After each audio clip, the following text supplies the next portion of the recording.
Gaspard Koenig, bonjour et merci, Ouais. d'avoir accepté cette, interview. Non, mais j'aime bien votre initiative, donc et votre nom d'ailleurs? Off. Ouais, exactement, on va pouvoir un petit peu en parler, mais avant, toute chose, pour vous présenter très rapidement, vous êtes, philosophe et écrivain, auteur de nombreux livres, notamment des essais pour lesquels vous avez, l'habitude de voyager et d'enquêter et ça concerne, notamment, votre travail sur, l'intelligence, artificielle avec votre, livre, La fin de l'individu. On va avoir le temps, d'en parler. Cette interview, elle se déroule dans le cadre, du défi Off February, Oui, dont la première édition démarre, donc, comme son nom l'indique, en février. Et c'est une initiative qui cherchera à mobiliser un maximum de citoyens pour changer collectivement les normes autour de l'utilisation des écrans dans nos vies, notamment en supprimant les réseaux sociaux de son smartphone pendant un mois, histoire oui. de faire autre chose. Voilà. Oui, bah, très bien, mais l'essentiel de ne pas les réactiver après. Exactement, exactement. C'est pour ça qu'un mois, on se dit que c'est une bonne, une bonne Oui. Mmh. temporalité parce que généralement, Mmh. quand les phénomènes addictifs, quand on Mmh. s'en retire sur le court terme, on est en fait moins bien, mais après sur le long terme, Oui. on peut imaginer d'autres choses. Hem, pour commencer, on dit, souvent que la technologie est neutre, comme si elle émergeait d'un grand vide. Mais la technologie, elle est façonnée par des individus et des organisations qui ont, des objectifs et une certaine vision du monde. Et vous qui avez voyagé au cœur de ce monde-là, de l'intelligence artificielle, qui avez été au contact, de chercheurs importants en IA, qu'est-ce que vous avez pensé globalement, des valeurs qui guident, ce monde-là? Oui, je voudrais dire, d'abord, donc mon voyage, c'était en 2018. Bon, j'essaye d'actualiser un peu mes connaissances, mais c'est plus tellement les choses qui m'intéressent, en fait. J'ai un peu l'impression d'avoir fait le tour de ce sujet dont je trouve qu'on parle trop, en fait, aujourd'hui. Hem, mais enfin, il y a 2 manières de répondre à cette question. D'abord, effectivement, il y a un nombre de penseurs pour qui la technologie est en bien ou en mal, quelque chose qui porte ses propres valeurs, une vision de la société. Et puis deuxièmement, il y a la manière dont, les les gens qui utilisent ces technologies, qui les déploient commercialement, les conçoivent, et c'est 2 choses assez différentes. Moi, je dirais que sur la première question, je pense que oui, la technologie, elle est neutre. Heu, enfin, c'est des outils, que la manière dont on utilise ces outils, est, peut être extrêmement variée. Donc un couteau, vous pouvez l'utiliser pour faire la cuisine, pour tuer votre voisin. Aujourd'hui, les technologies, dont on dispose permettent à la fois de faire des choses extrêmement décentralisées, extrêmement vertueuses, protégeant l'anonymat, à coup de blockchain. Moi, j'avais été justement rencontrer des hackers à Berlin, des «gentils hackers» entre guillemets, dont c'est le métier en fait de concevoir justement des outils type Tor. Il m'avait chargé Tor, sur mon ordinateur, qui permet d'aller sur internet en brouillant son adresse IP. Donc en fait, il y a des gens qui font des choses très, très, à mon sens, vertueuses, en tout cas qui vont dans le sens, d'une société, plutôt libertaire à travers ces technologies. Et puis il y en a qui utilisent exactement les mêmes technologies pour faire exactement l'inverse, pour centraliser les données, contrôler les comportements, surveiller les citoyens. Euh, et donc c'est pour moi beaucoup plus une question politique, de quelle valeur nous voulons donner à la technologie. Et là, il ne faut pas oublier, parce qu'il y a en fait, il y a une espèce de confort dans cette idée que la technologie n'est pas neutre, c'est que bon, bah, de toute façon, on peut rien y faire, c'est comme ça, et c'est inutile d'en débattre politiquement, que ce soit en bien ou en mal, les choses vont dans une certaine direction. Pas du tout, nous avons les moyens de décider démocratiquement de la manière dont nous souhaitons réguler nos sociétés et dont nous souhaitions employer ces technologies. L'exemple que j'aime donner, c'est justement celui des toutes premières technologies, les technologies agricoles, puisqu'on nous a vendu l'histoire depuis le XVIIIe siècle et le rousseauisme, selon laquelle l'histoire humaine serait guidée justement par le développement de ces technologies. Et donc, voilà, la charrue, l'air, le soc arrivent, les sociétés se sédentarisent, donc apparaît le droit de propriété, donc les juges, donc l'État, donc les villes, et puis à la fin, ça donne l'État-nation et l'Union européenne. C'est un peu l'idée rousseauiste, euh, l'idée absolument rousseauiste, qui est critique de la technologie parce que justement, elle nous entraîne vers une certaine forme de société, et en l'occurrence des technologies agricoles. Et en fait, ce que montre l'anthropologie, l'archéoanthropologie contemporaine, c'est pas du tout ça. Et dans leur livre, qui est vraiment pour moi un des livres majeurs ce début de siècle, au commencement était The Dawn of Everything de Graeber et Wengrow, qui sont deux anthropologues, alors très anarchistes dans le cas de Graeber, plus académiques dans le cas de Wengrow, montrent que quand les premières technologies sont apparues, pendant des milliers d'années, les sociétés les ont utilisées de manière extrêmement variée. Et donc, certains se sont sédentarisés, effectivement, mais d'autres, par ce qu'ils appellent schismogénèse, c'est-à-dire l'idée qu'on fait toujours le contraire de ce que fait le voisin pour essayer autre chose, sont restés sédentaires. D'autres ont fait moitié-moitié, 6 mois l'année. D'autres encore ont essayé puis ont renoncé. Et en fait, on s'aperçoit qu'il y a eu énormément d'expérimentations qui correspondent à ce que Graeber et Wengrow appellent un imaginaire social différent. Et cet imaginaire social, il est débattu collectivement, alors pas forcément sous forme d'une élection au suffrage universel, surtout dans les sociétés premières, c'est beaucoup plus. Les modes de gouvernance sont aussi extrêmement variés. Mais enfin, voilà, on construit un imaginaire et par rapport à cet imaginaire, eh bien, on adapte la technologie et on l'utilise d'une manière ou d'une autre et ça peut être très antagoniste, en fait. Et on a oublié ça, en fait, ce pouvoir politique utilisait très différemment la technologie. Si vous êtes confucéen en Chine, c'est normal, finalement, de considérer que l'individu n'a pas tellement d'importance et donc il faut agréger les datas pour le bien-être du groupe. C'est même moral de faire ça. C'est ce que j'ai vu quand j'étais en Chine.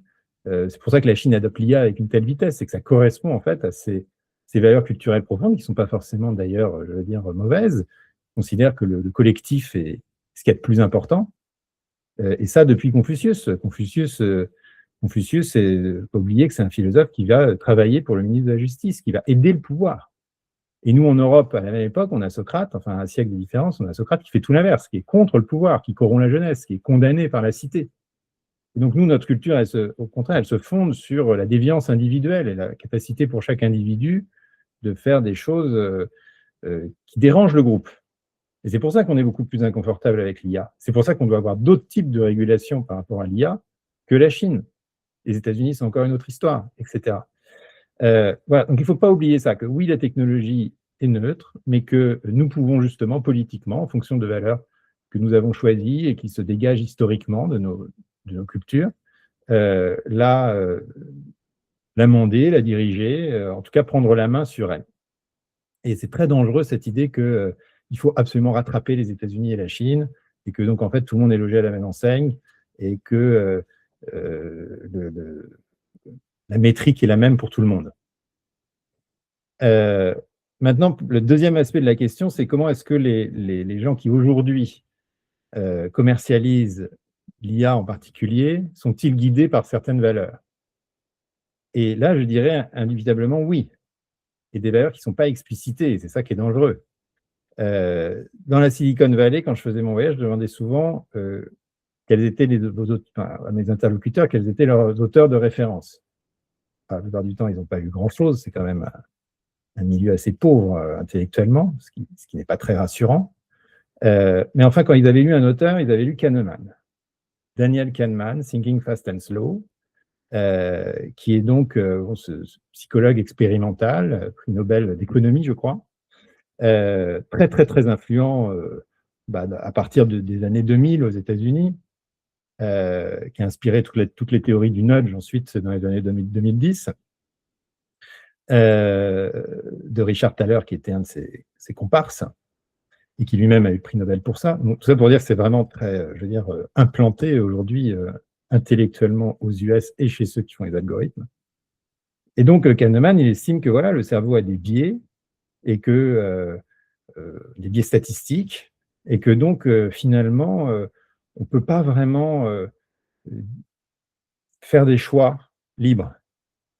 On a toujours des sortes de pensées sous-jacentes qu'on ne contrôle pas, ou des biais qui viennent de notre histoire personnelle ou de la manière dont le cerveau est structuré, et qu'il va falloir corriger. Et donc, c'est bien, si une IA nous connaît nos besoins mieux que nous-mêmes, on va lui faire confiance, justement pour redresser ces biais et nous proposer la meilleure solution. Pour moi, c'est une négation absolument totale du libre arbitre et de la notion de singularité individuelle, y compris dans la capacité ou dans la capacité, la faculté que nous avons chacun de faire des erreurs et de les corriger. Et donc, il y a une forme d'acceptation de cette idée très utilitariste qu'on va faire le bonheur des gens, au fond, contre eux-mêmes ou contre ce qu'ils pensent explicitement, qui est très répandue. Et donc, on va les nudger en permanence pour leur donner des solutions de confort auxquelles ils n'ont pas forcément pensé, et qui va les mettre dans une voie qui est bien pour eux et pour le groupe. Et je dis pour eux et pour le groupe parce que les algorithmes fonctionnent, et ça c'est très utilitariste aussi, sur l'idée qu'il ne faut pas améliorer le bien-être de tel individu, mais le bien-être du groupe, quitte à sacrifier quelques-uns des individus. C'est très différent de la société industrielle où on essaye d'offrir au consommateur le meilleur produit pour lui. Là, on essaye d'offrir un produit qui est le mieux pour tout le monde, même si ce n'est pas optimal pour chacun d'entre nous. Donc, par exemple, les algorithmes de Google Maps ne vous donnent pas le chemin le plus court. Ils vous donnent le chemin qui est à peu près efficace pour vous et puis qui va créer le moins d'embouteillage possible pour le reste du groupe. C'est pareil sur les algorithmes de dating. On ne va pas vous donner, enfin, on va vous proposer le choix qui serait votre préférence explicite idéale. On va vous proposer quelque chose dont l'algorithme pense qu'il va vous convenir et qui ne va pas susciter trop d'irritants, c'est-à-dire qu'il y a une chance que vous soyez accepté par la personne. Mais donc ça, vous ne contrôlez pas, c'est totalement hors de votre libre arbitre, de votre capacité de décision explicite. Voilà. Et en cela, cette idéologie utilitariste benthamienne, elle est aujourd'hui, elle n'est pas structurellement dans la technologie, mais elle est aujourd'hui très ancrée chez ceux qui la produisent, c'est ça que je veux dire. Et nous, on n'a rien pour se défendre. Et moi, on ne nous a jamais posé la question. On ne l'a jamais explicité. On nous donne ces produits-là comme s'ils étaient neutres, ce qui n'est pas le cas. Moi, ça m'embête énormément et c'est pour ça que je me déconnecte beaucoup. C'est que je ne veux pas qu'on me propose des circuits de vie ou de choix qui échappent à mes propres critères de décision, même si ceux-ci sont erronés ou sous-optimaux. Voilà. Et ce, au nom d'une conception de la dignité, de la singularité individuelle qui prévaut sur le bonheur ou le bien-être. Et on peut ne pas être d'accord, mais c'est aussi mon droit de vivre ainsi. Ouais. Oui, par rapport, justement aux algorithmes, des réseaux sociaux plus spécifiquement, comme l'explique le technologiste que vous citez beaucoup d'ailleurs, Jaron Lanier, on fait face d'une certaine manière à des empires de la modification du comportement. Donc, Oui. une société comme Meta qui vaut aujourd'hui 1,7 trillion de dollars cherche en fait à maintenir notre regard scotché sur un écran, tandis qu'il y a tout un tas d'activités essentielles pour nous comme dormir, jouer de manière incarnée, faire du sport, qui en fait ne peuvent plus être assurés. Et donc l'un des résultats de ça, c'est qu'on a perdu une forme de souveraineté attentionnelle. Est-ce que, selon vous, c'est un terme qui est pertinent ou est-ce qu'il faut plutôt rejoindre un courant de pensée qui estime effectivement que l'être humain ne dispose pas d'une telle souveraineté et qu'il doit être tout simplement nudgé? Oui, alors d'abord, c'est une très bonne question. D'abord, Lanier, c'est pour moi vraiment un des meilleurs penseurs de la technologie. En plus, c'est un des rares à être très clair et à écrire dans un style qui est raffiné.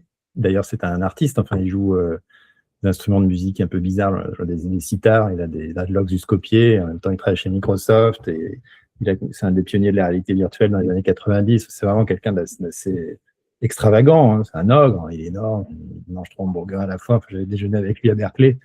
C'est vraiment une expérience en soi. Et justement, on avait parlé à ce moment-là de Twitter, et puis il venait de publier un livre, Pourquoi il faut quitter les je ne sais plus le titre exact, mais enfin, c'est Quit Social Networks. Il avait dit, ah oui, mais bon, moi quand même, j'en ai besoin parce que j'écris des livres, alors c'est bien pour mon lectorat, ça me permet de... Et il avait levé les yeux au ciel, la bouche pleine de mayonnaise, et il avait dit quelque chose comme, ils disent tous ça, quoi. Chacun a une bonne raison pour ne pas quitter les réseaux sociaux, et j'avais trouvé ça tellement humiliant que c'est au sortir de ce déjeuner que j'ai décidé de quitter Twitter, ce que j'ai fait pour ne jamais y revenir. Et ça m'a vraiment changé, parce que pendant quelques années, j'en avais été un utilisateur quand même assez intensif. J'avais des dizaines de milliers d'abonnés. À l'époque, c'était pas mal. Et en tout cas, je postais tous les jours. Il y avait toujours des retours, des retweets, des trucs. Et vraiment, le fait de sentir le vide, de couper ça, euh, bah, ça change un peu la vie. Ça nécessite de se réhabituer à penser pour soi-même, pas pour les autres, penser pour soi-même et aussi penser contre soi-même. Et je pense que j'aurais jamais fait l'évolution intellectuelle que j'ai fait depuis, notamment sur les questions écologiques, si j'étais resté dans ma ligne de pensée un peu libertarienne, quoi, qui était alimentée par les algorithmes, mais qui était surtout récompensée par ma communauté. Euh, et donc ça, vraiment, et puis ça m'a redonné aussi une capacité d'empathie que j'avais perdue, je pense, parce que dès qu'on voit un truc qui nous choque, hop, on poste, on tweet, on se moque. C'est terrible, en fait. C'est vraiment immoral. Euh, et Lanier est un des premiers à avoir compris que cette captation de l'attention, c'est avant tout un problème de modèle économique. Et il dit bien que dans les années 90, quand des pionniers comme lui ont mis au point ces technologies, c'était dans un idéal. Ils ont dit ouais, on ne va pas les rendre payantes parce qu'on veut le partage, on veut l'open source, dans un idéal très libertaire. Et après, quand est venue la question de la monétisation, il y avait deux choix. Soit on fait payer, ça devient un service payant, mais c'était plus possible parce que les gens étaient déjà habitués à la gratuité. Soit on monétise quelque chose, mais quoi? L'attention. L'attention, la data et donc la pub. Facebook est, je crois, financé à 99% par la pub. Et donc la pub, c'est évidemment quoi? C'est la modification du comportement, le nudge. Et en fait, ce choix a été fait, parce que finalement, le système initial avait été pensé de manière trop généreuse, quelque part. Ce que dit aussi Tim Berners-Lee, qui est le fondateur de l'Internet, qui rappelle que justement, pourquoi ils avaient décidé de créer l'Internet en open source, ce qui n'était pas évident à l'époque, et pourquoi ça a complètement dérivé aujourd'hui. Il faut lire Tim Berners-Lee, hein, qui plaide justement pour une souveraineté sur les données personnelles à travers une nouvelle boîte qu'il a lancée qui s'appelle, ou l'association, qui s'appelle Solid. Maintenant, pour aller sur... ça préparait un peu la réponse à votre question sur l'attention. J'avais été vraiment frappé par une phrase des Essais de Montaigne, qui écrit donc à la fin du XVIe siècle, et qui se plaint qui se plaint de ceux de ses interlocuteurs qui interrompent la conversation pour décacheter une lettre qu'on vient de leur apporter. Et il parle de notre passion avide et gourmande de nouvelles. Et il dit, c'est quand même incroyable, je suis en train de lui parler, et lui, hop, il est parti à décacheter à lire sa lettre. En fait, c'est ce qu'on vit aujourd'hui tous les jours. Les gens, ils ont leur portable sur la table, vous leur parlez, puis hop, il y a toujours un truc plus important, une notification qui apparaît. Et donc, rien n'a changé quelque part. C'est ça qui est amusant. C'est vraiment la nature humaine pure et dure, la passion avide et gourmande de nouvelles. Mais simplement, Montaigne, c'est un stoïcien, et il dit, bah oui, ça c'est effectivement un instinct, un réflexe très fort. Mais qu'est-ce que nous apprend la philosophie, enfin la civilisation, la culture? C'est précisément à surmonter ce type d'instinct très, très primaire. Et pour ça, il y a des trucs, en fait. Le stoïcisme, c'est une petite recette de vie pour justement récupérer son attention et non pas rester souverain de soi-même, mais devenir souverain de soi-même. C'est ça le but du jeu. Et donc, ça doit être notre attitude face à la sphère de la captation de l'attention. C'est pas de se dire qu'on est dépourvu ou que c'est trop fort pour nous. C'est de dire qu'on a justement notre dignité humaine, c'est de parvenir à récupérer, à construire en fait une souveraineté attentionnelle où on décide de ce qu'on veut faire de notre cerveau, quand et comment. Et donc, chacun doit pouvoir se construire un petit... C'est exactement ce que faisaient les stoïciens sur d'autres sujets. Ils avaient une petite discipline personnelle. Et aujourd'hui, c'est difficile à construire parce que tellement l'addiction est forte. Et je vis personnellement, je ne suis pas exempt des passions communes. Et donc, par exemple, moi, quand j'écris le matin, pendant 4 ou 5 heures, généralement, je me déconnecte. C'est-à-dire que je garde Internet pour mes recherches, mais j'enlève toute sollicitation possible. Donc, il n'y a plus de téléphone qui est sur mode avion. Il n'y a plus de mail, il n'y a plus de WhatsApp. Il n'y a plus rien qui peut m'interrompre. Et ça crée, tous les matins, de se couper, c'est un petit effort. C'est pas facile. Et ça crée un espace mental complètement différent, mais à la seconde. À la seconde où on est déconnecté, on devient différent et c'est un peu, on s'ennuie aussi. Donc, on fait les 100 pas, enfin, il faut trouver des distractions, on va tourner des boules de jade dans sa main. Enfin, voilà, chacun doit trouver son petit truc. Mais on sort de là, l'esprit propre et avec la sensation d'avoir, enfin, en tout cas, en ce qui me concerne, et pour ce que je fais, produit quelque chose, enfin, produit un effort valable. Donc après, bon, chacun, suivant son métier et son mode de vie, doit se construire ses propres règles, en fait. Mais en tout cas, si on ne prend pas cette peine, c'est sûr qu'on devient politiquement des esclaves. Parce que petit à petit, cette captation de l'attention, en fait, elle nous a servi. Et c'est ça qui est, je pense, le plus grave, c'est que quand on perd la maîtrise sur les petites choses, des discours qui consistent à dire oui, mais c'est pas grave, ça c'est des petites choses du quotidien, on délègue pour ceci, cela, mais on garde justement, on aura plus d'espace mental pour prendre les grandes décisions. Bah non, pas du tout. Quand, comme dit Tocqueville, c'est dans les petites choses qu'il est le plus dangereux d'asservir les hommes. Parce que c'est dans les petites choses que vous exercez votre capacité à décider en permanence. C'est un muscle.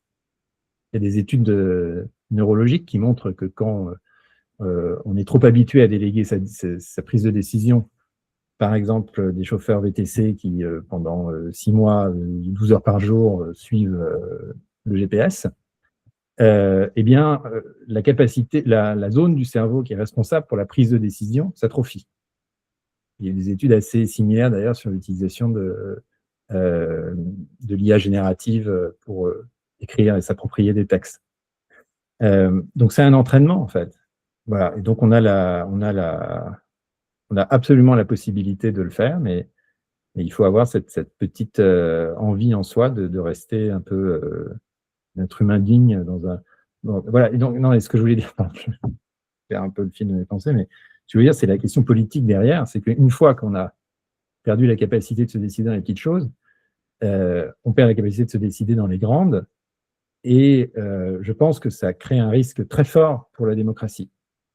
La démocratie, elle a été quand même, quand elle a été généralisée, c'était un peu avec la contrepartie qu'on allait aussi généraliser l'éducation universelle obligatoire, et que on allait permettre à chacun d'avoir véritablement la capacité intellectuelle de se décider sur les grandes questions et de choisir son parti, son camp, son représentant.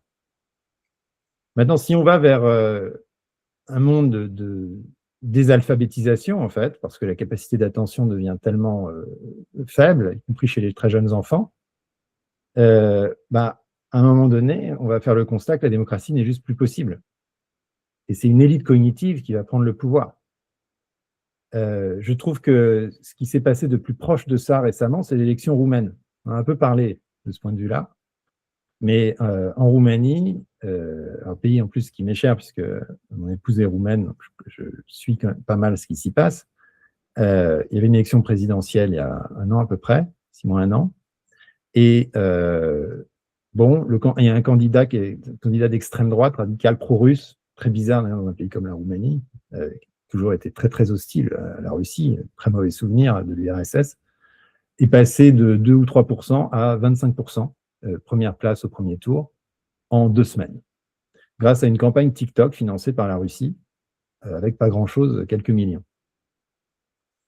Et la Cour constitutionnelle roumaine a invalidé cette élection, trouvant des arguments, bon, pas fallacieux, mais enfin, un peu techniques, que voilà, c'était pas, l'argent n'avait pas été, le financement n'avait pas été déclaré, etc.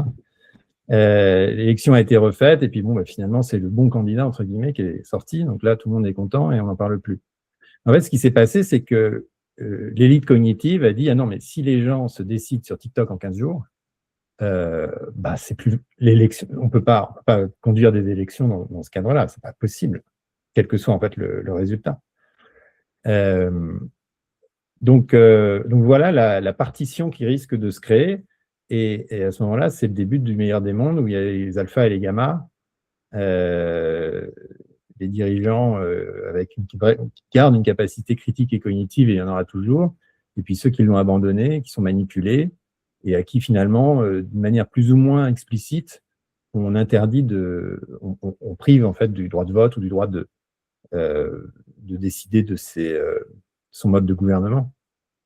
Le média La Fabrique sociale est encore loin d'être soutenable financièrement. Si son contenu vous intéresse et que vous souhaitez contribuer au développement de cette chaîne, n'hésitez pas à faire un don sur ma page Tipeee. Même les plus petits gestes sont essentiels pour la pérennité de cette chaîne. Le lien est disponible en commentaire. Merci d'avance pour votre soutien. Oui, parce que finalement, les organisations politiques, elles sont grandement fondées sur le type de technologie de communication qu'elles utilisent. Donc, typiquement, l'essor de la démocratie avec la presse à imprimer. Alors, l'avènement de la télévision, on aurait pu dire, d'un côté, il y avait une certaine critique en disant que le règne du divertissement, ça allait dégrader les choix démocratiques. Mais de l'autre aussi, les chaînes de télévision, bah, il y en avait peu. Du coup, il y avait une sorte de réalité partagée aussi qui coordonnait un minima les citoyens. Mais quand on passe effectivement au numérique ultra personnalisé, on a une réalité partagée qui se déchire d'une certaine manière. Et donc, la population, elle n'arrive plus à porter son attention sur les choses qui comptent vraiment. Et donc, en fait, la démocratie, d'une certaine manière, elle ne peut pas vraiment prospérer dans ces conditions, quoi. Oui, alors bon, le fait que la démocratie soit liée à l'imprimerie, au texte, ça se discute quand même, notamment à la démocratie représentative, oui, mais il faut lire là aussi Graeber dans d'autres livres où il explique que la, la démocratie, c'est-à-dire l'idée de décider en commun, est vraiment très inhérente aux sociétés humaines depuis très très très longtemps, sous des modes de gouvernance très variés, encore une fois.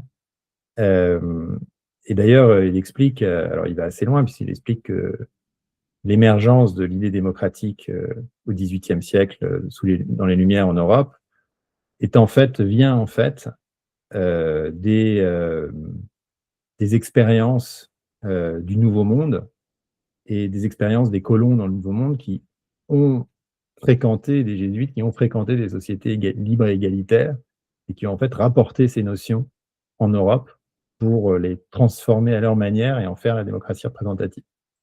Bon, c'est une parenthèse pour dire que voilà, la démocratie, c'est plus fort que les technologies. Enfin, je veux dire, c'est plus essentiel historiquement, culturellement, anthropologiquement que les technologies, mais qu'elle suppose effectivement une capacité à délibérer, c'est-à-dire sous une forme ou une autre, à discuter les yeux dans les yeux, et que quand on est privé de cette capacité délibérative, parce qu'il n'y a plus d'espace pour ça, par exemple, bah là, effectivement, on est privé d'une part de notre humanité, en fait. La Suisse est toujours un exemple merveilleux d'une démocratie incroyablement vive et fonctionnelle à nos portes, dont tout le monde se moque, que personne n'étudie vraiment, alors que les Suisses votent en permanence, surtout au niveau cantonal et au niveau national, sans dysfonctionnement majeur, au contraire, un pays qui semble plutôt prospère et stable. Et ça, c'est vraiment moi, j'avais été faire des reportages sur les Landsgemeinde, les assemblées communales en Suisse, en l'occurrence dans le canton de Glaris, mais enfin, il y en a un peu partout, tout le temps. Et on voit très bien comment, dans une ère très moderne, très technologique, à laquelle d'ailleurs la Suisse adhère complètement, parce qu'ils sont très forts dans ces domaines-là, on peut parfaitement conserver des formes démocratiques presque, pas primitives, mais premières, quoi, essentielles, et parfaitement efficaces, y compris dans un monde complexe. Vous avez expliqué lors d'une conférence que signer un email qu'on n'a pas rédigé, c'est abdiquer toute dignité. Sauf qu'évidemment, à l'heure des IA génératives, ça devient de plus en plus commun de déléguer des tâches, comme l'écriture, aux machines. Donc, je voulais savoir si vous pouviez un petit peu développer cette idée de comment l'intelligence artificielle peut, en fait, d'une certaine manière, écraser la dignité humaine. Non, mais il faut savoir ce qu'on veut faire entre humains. Quand on envoie un message à un humain, c'est parce qu'on espère la réponse d'un autre être humain. Si c'est des messages purement fonctionnels, à ce moment-là, normalement, ils n'ont pas lieu d'être. Ils doivent être déjà intégrés quelque part dans la machine. Si on s'envoie des messages purement fonctionnels, c'est qu'on s'est nous-mêmes transformés en robots. Si on le fait dans un cadre professionnel, c'est qu'en fait, nos jobs sont des bullshit jobs. Dans une relation humaine, on a toujours besoin de dépasser le purement fonctionnel, qui est un peu une vue de l'esprit. Et moi, il n'y a pas un seul texto ou mail que je rédige où je ne prends pas 3 secondes pour faire une petite blague ou pour adapter mon message à la personne à qui je m'adresse. Enfin, c'est juste, sinon à quoi ça sert de communiquer? En fait, ça sert à rien, absolument à rien. Donc, il y a une forme de mépris incroyable pour son interlocuteur en le traitant comme un objet. Quand en fait, qu'on fait rédiger le mail par une machine, on fait ce que Kant ne veut pas qu'on fasse, c'est-à-dire qu'on traite autrui comme un objet, non pas comme une fin en soi, tout simplement. C'est ça qui est parfaitement immoral, et c'est ça qui va à l'encontre de la dignité humaine, si on prend des notions philosophiques un peu classiques. Et de même qu'il est toujours assez inhumain de recevoir des mails avec marqué no reply, ou des mails automatisés. Enfin, évidemment que personne n'aime, que personne n'aime ça. Pourquoi est-ce qu'on construit une société déplaisante? Voilà, donc maintenant, moi, il n'y a pas grand-chose à en dire, c'est assez simple. Et je pense que tourner ça de cette manière, plutôt que de faire des grands développements sur la performance ou la non-performance des IA génératives, dire simplement, mais vous êtes en train juste de nier l'humanité de votre interlocuteur, de votre métier, donc vous allez devenir un robot, donc votre vie, en fait, n'a plus tellement de sens, me semble beaucoup plus fondamental et beaucoup plus simple et beaucoup plus fort, en fait. Et justement, pour rebondir sur la référence à Emmanuel Kant, mais c'est l'ancien secrétaire d'État américain Henry Kissinger qui s'est pas mal appuyé justement sur le travail de Kant dans son propre travail d'analyse de l'intelligence artificielle. Et à la fin de son dernier livre, il alerte sur le fait que les technologistes ne doivent pas prendre seuls les décisions concernant l'implémentation des technologies dans la société. Et il insiste justement sur l'importance de définir des lignes rouges sur lesquelles l'IA ne doit pas empiéter. Et lui, ce qu'il met en avant justement, c'est la notion de dignité humaine et l'importance en fait de trouver un consensus pour tracer des lignes rouges et éviter que cette notion en fait de dignité humaine passe en gros au rouleau compresseur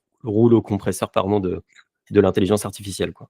Je ne sais pas ce que vous pensez de ça. Alors, je pense d'abord qu'avec Lanier, Kissinger, malgré ses, à l'époque, 99 ans, est vraiment aussi un des penseurs qui m'a le plus marqué sur ces questions-là.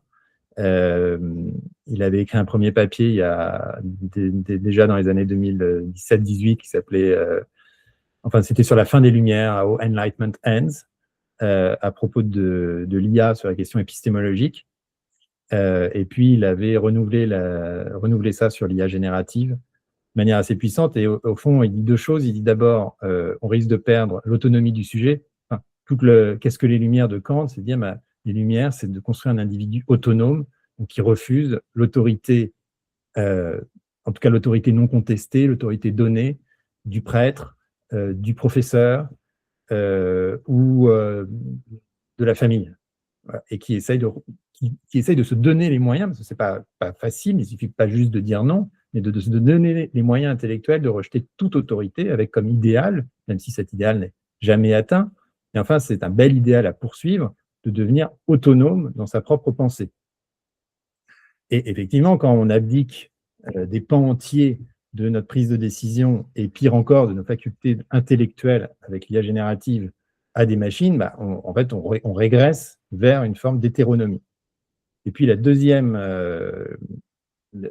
aspect que Kissinger prenait de Kant, cette fois sur le plan épistémologique, c'est l'idée de vérité.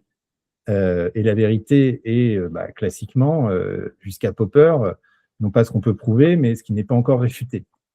Et sur lequel se construit péniblement un consensus des esprits humains.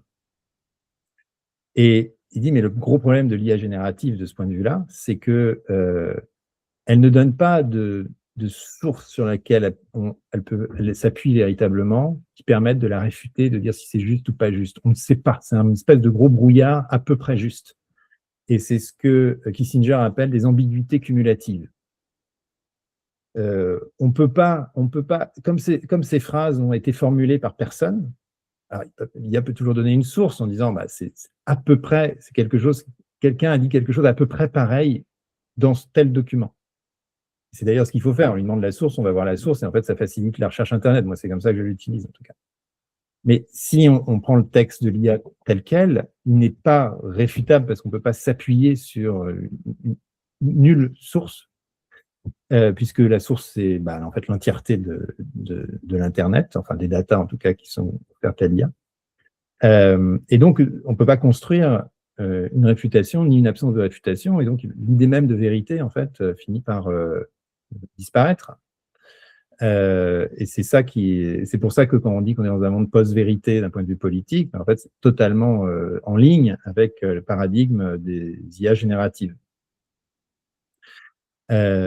Donc, voilà. Et après, donc, la suite de votre question, pardon, ça m'échappe. Donc, Ouais, non, c'était sur le fait que Kissinger mettait en avant la notion de dignité oui, humaine et oui, l'importance en fait de tracer des lignes rouges par rapport à ça.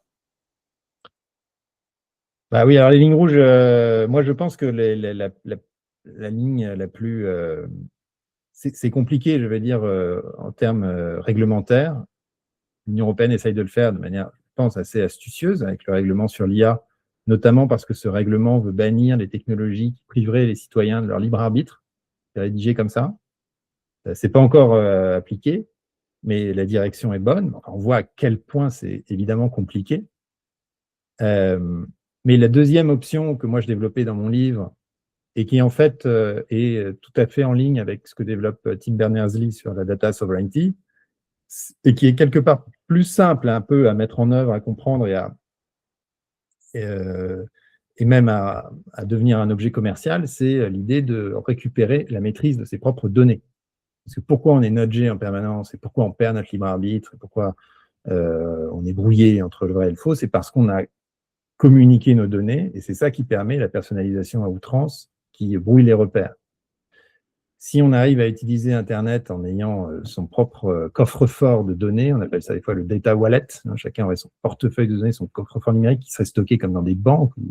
À ce moment-là, l'Internet serait neutre face à nous parce qu'il ne saurait pas qui est là. Ou alors, il viendrait nous demander la permission, la plateforme viendrait nous demander la permission d'extraire un certain nombre de données à un certain nombre de fins.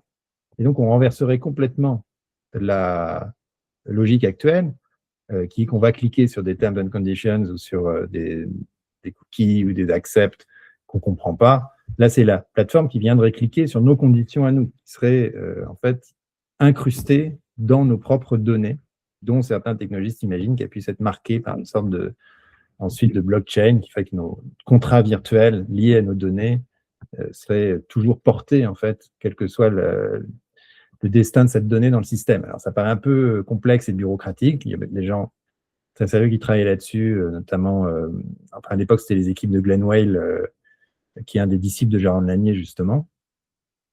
Je sais que c'est toujours exploré aujourd'hui, mais je pense que c'est un moyen assez élégant, en fait, parce que pas en rupture frontale avec, pas ludiste, de renverser complètement le rapport de force entre l'individu et la plateforme. Et donc, effectivement, de construire pour soi-même ses propres lignes rouges, puisque dans ce data wallet, on dit, bon, voilà, l'utilisation que je souhaite faire de mes données dans tel secteur, de telle manière, à telle fin. Et ça serait tellement plus commode. Si, par exemple, on a une exigence d'anonymat très forte, ça serait directement, en fait, dans notre data wallet ou associé à notre adresse IP. Et donc, ensuite, on pourrait aller sur l'ensemble des sites et des plateformes en toute confiance, puisque nos données seraient retenues à la source. Alors, est-ce que du coup, ça ne met pas en place, c'est ce qu'aurait dit Lanier, est-ce que ça ne met pas en place une relation comme plus commerciale, classique, en fait, avec les plateformes, puisque si elles ne peuvent plus se dédommager par nos datas, il va peut-être falloir les payer. C'est possible. Mais moi, je préfère ce monde où on sait ce qu'on a et on paye pour ça, qui est un monde, en fait, normal, classique de marché, à un monde soi-disant gratuit de manipulation perpétuelle. Oui, c'est ça, parce que en fait, du coup, le paradigme classique, si on va chez le boulanger, il n'y a que 2 acteurs, on achète du pain et du coup, on nous vend la baguette moyennant rémunération. Sauf qu'aujourd'hui, on est dans ce paradigme où en fait, il y a 3 acteurs et l'utilisateur, en fait, n'est pas une fin en soi, mais plutôt le moyen, et tandis que la fin, c'est plutôt les annonceurs. Voilà, donc tout ce qui est data sovereignty va forcément dans le sens de rétablir une forme de relation bilatérale avec les plateformes, y compris payantes. Oui. Après, la question de la redistribution est une autre question. Est-ce que tout le monde qui peut payer? Est-ce que les gens doivent être subventionnés pour ça?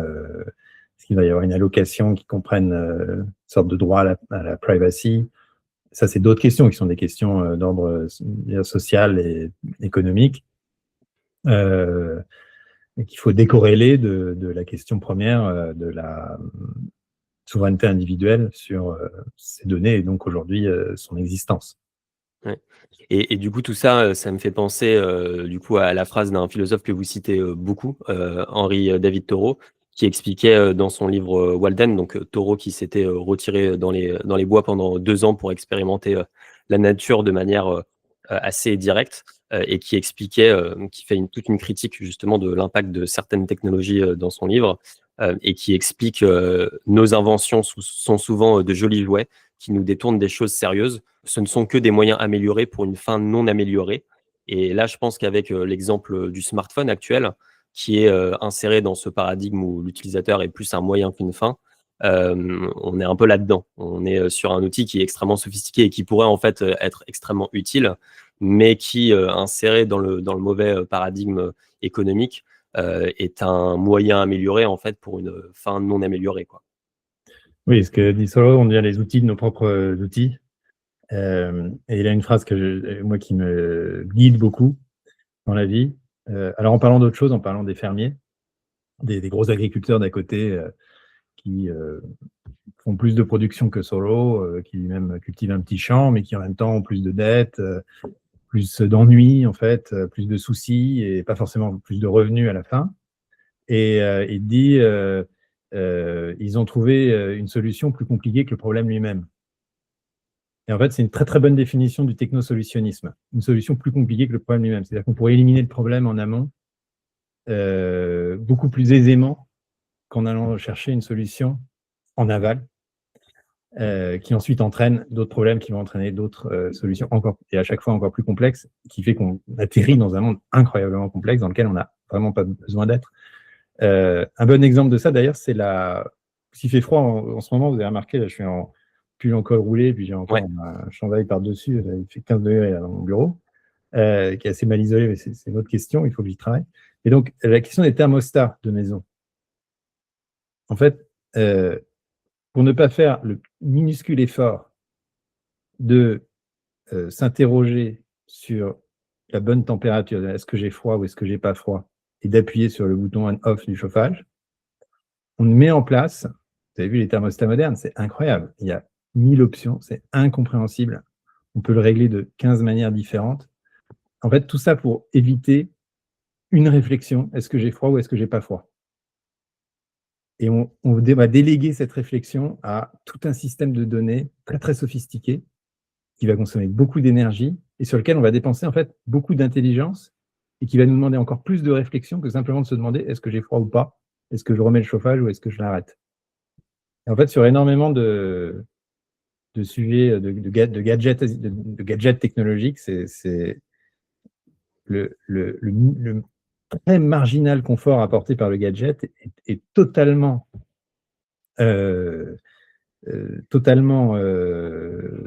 contrebalancé par le nombre de soucis, à la fois personnels et puis ensuite d'externalités négatives qu'il cause.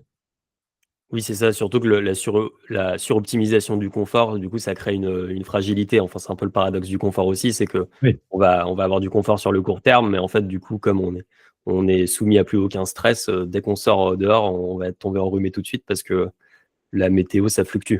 Oui, puis quand vous n'avez plus d'internet, vous n'avez plus de chauffage parce que tout est la smart home, tout est robotisé, et, comment on dit, domotisé. Ouais, c'est ça. Par rapport au off February, parce que l'objectif avec ce défi, c'est pas juste de dire les écrans c'est mal ou les réseaux sociaux plus spécifiquement, il faut arrêter, même si ça fait partie du discours. Le but, c'est aussi de dire qu'en fait, pendant un mois, on va essayer de s'adonner à d'autres activités qu'on n'a plus l'habitude de faire juste parce qu'on pense ne plus avoir le temps et qu'on est en train de scroller, et d'essayer de mettre en valeur en fait toutes ces activités.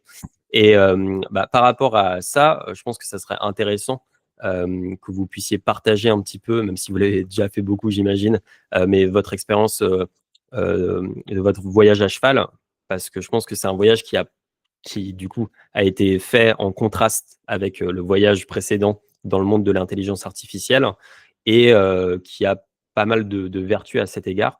Donc, est-ce que vous pourriez peut-être parler un petit peu de vous, ce que ça vous a apporté, ce voyage à cheval? Oui, effectivement, j'avais entrepris une longue traversée de l'Europe sur les traces de montagne après mon voyage sur l'IA, en ayant l'envie profonde de faire exactement l'inverse. C'est-à-dire que j'étais revenu quand même assez nauséeux de toutes ces rencontres avec plus de 120 chercheurs dans le monde entier, mais dans des environnements humains très secs et avec une capacité d'empathie à peu près nulle, quoi. Donc c'était un voyage qui était dur en ce sens, c'est que c'était pas drôle. Et c'est des gens qui sont, enfin, je veux dire, c'est des gens qui sont un peu à l'image, les gens qui sont dans l'univers de ces technologies, pour beaucoup, sont à l'image de ces technologies, c'est-à-dire des êtres à l'intelligence extrêmement analytique. Mais c'est pas seulement ça l'intelligence, c'est pas seulement une capacité de calcul, l'intelligence. Et donc j'avais envie de retrouver l'inverse, autre chose. Et je ne savais pas trop comment, mais effectivement, le voyage à cheval c'est une solution assez radicale de ce point de vue-là, puisque on doit constamment parler aux gens pour trouver un logement, puisque rien n'est prévu. Donc il n'y a aucune appli qui permette de voyager à cheval, de loger le cheval, de calculer le foin dont a besoin le cheval. Enfin, il faut vraiment tout improviser, tout bricoler et retrouver ce mot magnifique qui était souvent ce que me disaient mes interlocuteurs, on va s'arranger. Mot très humain, qu'aucun système, aucun process ne peut énoncer en fait. Et souvent, les gens dans les interlocuteurs, sur des interlocuteurs humains sur les plateformes, par exemple, qui vous disent ah ben, j'aimerais bien faire ça, je comprends que vous avez besoin de ça, je vais essayer de le faire rentrer dans le système. Ça, c'est l'humain qui essaye de s'arranger. Et le jour où tout est totalement automatisé, il n'y a plus d'arrangement possible. Et ça, c'est vraiment enfin, c'est très claustrophobique quoi, comme perspective.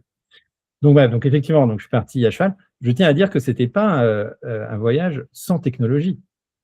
J'avais pris le mieux de la technologie, donc j'avais acheté une tablette qui sont comme les tablettes de chantier ultra résistantes, qui peut aller sous la pluie, qui peut prendre les chocs, etc., mais qui est d'ailleurs toujours vivante, si je puis dire, aujourd'hui, donc vraiment excellente. Et j'avais vraiment pris beaucoup de temps pour trouver les applis, pour mettre les applis dont j'avais vraiment besoin. Évidemment, ne générait zéro notification, mais qui étaient essentielles à mon voyage. Donc évidemment que plutôt que de s'encombrer de 150 cartes papier, il valait mieux avoir Iphigénie, qui est une appli justement d'ailleurs qui ne retient pas les données de ses utilisateurs, une appli non, voilà, donc du coup on paye 10 € par an, et qui me permettait de faire tous mes chemins. J'avais aussi une appli pour reconnaître les feuilles des arbres qui s'appelait PlanteNet, comme ça m'éduquait sur le voyage. Je prenais des feuilles et je regardais. Et puis j'avais mes instruments de traitement de texte pour écrire, j'avais mes livres aussi sur la tablette, j'avais les essais de Montaigne. Il m'est arrivé de les lire à cheval. Donc voilà, c'était technologique, mais c'était une technologie que je maîtrisais complètement. C'était moi qui étais aux commandes et il était hors de question qu'elle m'entraîne vers quoi que ce soit. Et je n'ai pas lu les nouvelles pendant 5 mois. Ça faisait partie du projet, d'apprendre les nouvelles parce que les gens m'en disaient. Donc, par exemple, j'ai appris le remaniement gouvernemental avec 15 jours de retard parce que les gens s'en foutent complètement sur le terrain. Alors que si j'avais été sur un truc renseigné par les notifications de n'importe quel site de news, ça aurait été immédiat, attention, urgent, remaniement. Mais quand les gens vous parlent, ils vous parlent très rarement de ça, et la plupart ignorent d'ailleurs qui est le Premier ministre, et ils s'en portent très bien. Ça doit être un assez bon filtre pour hiérarchiser Ah oui, c'est vraiment. Et puis alors, le contraste, c'est très marrant aussi, après le voyage, de regarder ce qu'ont dit les journaux pendant les 5 mois. Où, en l'occurrence, il y avait eu, je sais pas, on avait l'impression que la France était à feu et à sang, qu'il y avait des problèmes d'insécurité énormes, alors que j'avais traversé ce pays, et en plus en passant par des zones difficiles, par des zones urbaines, par la grande couronne parisienne, dans un état de totale sécurité. Enfin, peut-être que j'ai eu de la chance, mais au contraire, rencontré énormément de bienveillance pendant ce voyage. C'était d'ailleurs, ça m'a rendu tellement plus heureux que le voyage autour de l'IA à titre personnel. Ces rencontres humaines étaient très très fortes. Le lien d'hospitalité est un lien que j'ignorais, mais qui est différent de tout le reste, de l'amour, de l'amitié, de la distance, de tout ce que je connaissais. Et alors, pour revenir sur votre question, qui est un peu la question de l'ennui, c'est-à-dire qu'est-ce qu'on fait quand on est déconnecté. Donc, je n'étais pas entièrement déconnecté, mais effectivement, j'étais quand même très libre dans mon esprit. Montaigne, a justement quand il voyage, s'interroge sur l'ennui et il explique que l'ennui naît dans les lignes droites. Et effectivement, quand on traverse la Beauce, j'ai fait, avec des champs ras, où on voit 5 km à l'horizon, et ben on s'ennuie. Et on s'ennuie pourquoi? Parce qu'on a le but en vue. Et donc, chaque pas est un pas de perdu par rapport au fait d'atteindre son objectif. Alors que quand on est dans un chemin de forêt, chaque petit tournant est une découverte. Et donc, l'idée d'objectif s'évanouit. Et en fait, c'est ça qui génère l'ennui, c'est l'idée d'arriver quelque part. Parce que du coup, on perd du temps par rapport à tout le temps qu'on met pour y arriver est un temps qu'on ressent comme perdu. Et ça, c'est une bonne leçon de vie, même pour la manière dont on envisage sa carrière ou ses relations sentimentales. Si on a des buts en tête, en fait, généralement, on ne les atteint pas. Et puis, entre-temps, on a tout perdu. Alors que quand on prend les chemins de forêt, on est curieux de chaque tournant. Et c'est ça qu'il faut faire. Ça s'appelle un peu être ouvert au moment présent, évidemment, mais moi, ça m'a demandé quelques semaines pour perdre, parce que voilà, je devais arriver à Rome. Et au début, notre esprit est structuré par le rétroplanning. On dit, je dois arriver à Rome dans 5 mois, donc je dois arriver à Limoges dans 1 mois, donc là, je dois arriver ce soir à 18h. Et en fait, il faut vraiment arriver à se sortir de ça et juste profiter de la journée et s'arrêter où on veut et rester 3 jours si on a envie parce que c'est sympa ou parce que la jument a besoin de se reposer et se dire que si on n'arrive pas à Rome, c'est pas grave, on verra bien. Ça demande vraiment un renversement complet de manière de voir le monde. Mais après, tout d'un coup, on est évidemment tellement plus libre et tellement plus heureux. Et c'est ce que dit Montaigne à ses compagnons de voyage qui lui reprochent de faire des détours. Il dit, mais mon but, c'est de voyager. Donc, en fait, la notion même de détour est absurde. À partir du moment où j'ai pris plaisir à voyager, le but, c'est pas d'atteindre... Si le but, effectivement, c'est d'atteindre Rome le plus vite possible, à ce moment-là, j'ai fait un détour. Si le but, c'est d'avoir fait un voyage, la notion de détour n'existe plus. Bon, après, il a voyagé très défiamment au retour, puisqu'il a été nommé maire de Bordeaux, et là, il a voulu y aller à une vitesse, parce qu'il avait un objectif, donc là, il a mis 2 mois et demi, et du coup, il n'a pas écrit là-dessus. Pas de journal, pas de voyage, parce qu'en fait, c'était pas un voyage, c'était un trajet. Voilà, donc, et c'est pour ça aussi que j'ai intitulé ce livre « Vagabond de liberté », qui est une expression de Montaigne, mais qui, en fait, reflète bien l'idée que la liberté ne peut être que vagabonde. Voilà, je ne sais pas si j'ai un peu répondu à la question, mais je pense que si on se déconnecte, alors ne serait-ce que des réseaux sociaux, moi j'en ai plus, enfin j'ai que LinkedIn qui est franchement pas très addictif, le moins qu'on puisse dire, il faudrait vraiment être pervers pour être addict sur LinkedIn. Donc je sais je sais ce que c'est que s'ennuyer et que du coup, je vois ça avec mes enfants, quoi. Dès qu'ils s'ennuient, ils m'engueulent pendant une demi-heure et après ils commencent une activité créative. C'est mécanique, c'est incroyable, ça marche hyper bien. Et qu'évidemment qu'après ils s'amusent et que, enfin, c'est tellement simple. Ouais. Non, mais parce que je pense que, et pour rebondir sur ce que vous avez dit, je pense qu'il y a une logique de performance qui nous anime beaucoup, même quand on est sur les réseaux sociaux. En fait, c'est une logique de consommer le plus d'informations possible, de pas louper telle vidéo, etc., etc. Et ce qui fait qu'effectivement, on oublie on évite tous les moments où notre esprit va vagabonder, va s'ennuyer et où vont jaillir en fait Et la capacité à lire, la capacité à lire, parce que les études du Centre national du livre montrent que, bon, évidemment, la lecture s'écroule chez les jeunes, c'est pas une surprise. Mais en fait, l'élément qui m'a le plus frappé et interpellé dans cette étude, c'est que même les jeunes qui lisent, pour 60 ou 70% d'entre eux, ne peuvent pas lire s'ils ne font pas quelque chose à côté. C'est-à-dire qu'ils lisent, Exactement. ils lisent un peu, mais quand même, il y a le téléphone derrière qui vibre et tout.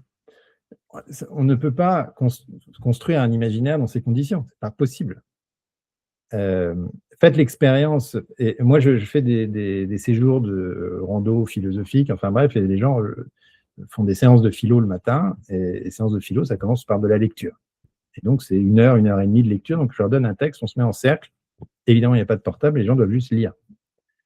Et en fait, beaucoup me disent après, mais j'avais pas fait ça depuis très longtemps et je savais plus que j'en étais capable. Et en fait, j'étais intimidé, quoi. Je l'aurais pas fait moi-même parce que j'aurais eu trop peur d'échouer. Et en fait, quand on le fait, on voit que tout le monde y arrive et que tout le monde est très heureux. Et puis après, on a fait un effort. Alors, oui, on a le droit d'une petite récompense, on peut aller retourner regarder son portable, mais on se sent plus structuré. Alors j'ai une dernière question. En quoi votre travail sur, l'agrophilosophie et notre, lien à la terre, peut selon vous servir d'émancipation aussi par rapport, à notre, addiction, aux écrans? Bah, déjà, je pense que l'obsession technologique actuelle, pas seulement dans la vie quotidienne, mais aussi dans les investissements et les politiques publiques, reflète notre déconnexion de la nature et notre goût de l'intelligence analytique, au-delà même de la technologie. Et qu'il est absolument vital pour à la fois opérer la transition écologique et se servir de manière saine de ces outils, d'abord et avant tout de retrouver ce qu'Élisée Reclus appelle le sentiment de nature. Le sentiment de nature dans les sociétés modernes, et de parvenir à voilà, reconstruire une sensibilité où on reconnaît les chants des oiseaux, on prend le temps nécessaire pour pouvoir pousser une plante près de chez soi. Et en fait, on s'aperçoit que c'est très amusant, très ludique quand on le fait. Mais en fait, ça permet de retrouver beaucoup de vie en soi. D'observer la vie en dehors de soi permet de retrouver la vie en soi. Et pour moi, ça va dans c'est dans le même mouvement de débureaucratisation du monde. Tu vois, la bureaucratisation actuelle de tout, alors pas seulement des services d'administration, mais le moindre en fait, geste aujourd'hui est intermédié par 1000 conditions. Et est exactement à l'image de notre addiction technologique. Et que débureaucratiser, c'est pas plus d'IA pour simplifier. Non, non, non. Débureaucratiser, c'est au contraire, c'est retrouver une sensibilité vivante, parce que l'intelligence, c'est avant tout un phénomène biologique. Et donc, ce que je dis n'est pas du tout une idée un peu poétique, c'est très scientifique, c'est beaucoup plus scientifique. Enfin, je veux dire, les théoriciens de l'IA ont un côté complètement théologique, séparer le corps et l'esprit, à revenir en fait à des notions animistes quasiment par rapport aux robots qui, ce compte, sont très obsolètes pour la modernité scientifique. Aujourd'hui, c'est la science qui nous dit mais l'intelligence, c'est l'homéostasie. L'homéostasie, c'est le phénomène qui a été construit par des millions d'années d'évolution naturelle, et ça suppose une connexion au monde réel, au monde sensible. Caspar Koenig, merci beaucoup pour votre temps. Ben, merci à vous, merci à vous.